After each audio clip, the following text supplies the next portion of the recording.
जय श्री श्याम, जय श्री श्याम। आज फिर मिलते हैं एक और नए वीडियो के साथ। आशा करती हूँ कि सभी अच्छे होंगे, मैं भी बढ़िया हूँ। भीष्म पितामह का जन्म कैसे हुआ? भीष्म पितामह का जन्म शांतनु और गंगा के मिलन से हुआ था। शांतनु और गंगा दोनों ही पिछले जन्म में सर्वलोक में थे और एक दूसरे को जानते थे, और इंद्र की आज्ञा की वजह से ही उन्हें पृथ्वी पर जन्म लेना पड़ा था। फिर पृथ्वी पर गंगा के घाट पर मिलने पर उन्होंने शादी का फैसला किया। फिर गंगा गर्भवती हुई और भीष्म पितामह को जन्म दिया। भीष्म पितामह का जन्म होने के ठीक बाद गंगा वहां से चली गई। आखिर क्यों भीष्म पितामह करना चाहते थे अपने ही वंश का सर्वनाश? पितामह कहते हैं कि जो भी हस्तिनापुर के समक्ष शास्त्र उठेगा, मुझे उसका वध करना ही होगा। इस पर श्री कृष्ण कहते हैं कि आप यथार्थ कर रहे हैं महामहिम, युद्ध में आपके सामर्थ्य का प्रदर्शन नहीं हो रहा, अपितु आपकी निर्बलता का प्रदर्शन हो रहा है। यदि आप वास्तव में समर्थ होते तो अपने पोत्रों और पड़पोत्रों के प्राण लेने के स्थान पर अपने प्राणों का त्याग कर देते। तब पितामह कहते हैं कि मैं अपने धर्म से बंधा हूँ वासुदेव।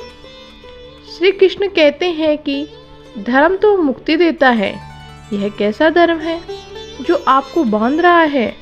अवश्य ही यह कोई धर्म नहीं, कोई पाप है, कोई बेड़ी है।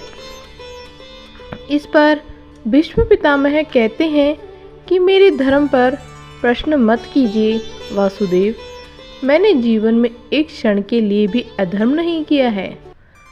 अपने पिता को दिए हुए वचन का निर्वाह करते हुए वही सब किया जो आवश्यक था। श्री कृष्ण कहते हैं कि आप अपने व्यक्तिगत धर्म के लिए समग्र संसार को संकट में डाल रहे हैं। इसे मैं चरित्र की शक्ति नहीं कहता। चरित्र तो वह होता है जो प्रति क्षण दूसरों के कल्याण का विचार करता है। आपका चरित्र भी मिथ्या है और आपका धर्म भी मिथ्या है। तब पितामह भीष्म कहते हैं कि वासुदेव, आप मर्यादा भंग कर रहे हैं। मैं आपका सम्मान करता हूँ, किंतु किसी दूसरे के धर्म को मिथ्या कहने का कोई आपको अधिकार नहीं। मेरा धर्म सत्य है और इसलिए मुझे कोई पराजित नहीं कर सकता, कोई भी नहीं।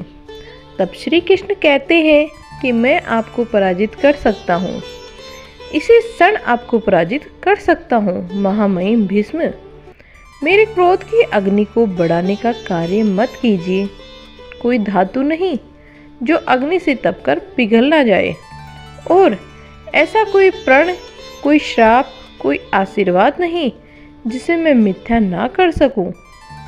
आप सृष्टि के सुख और नियति की योजनाओं में बाधा बनकर खड़े हैं।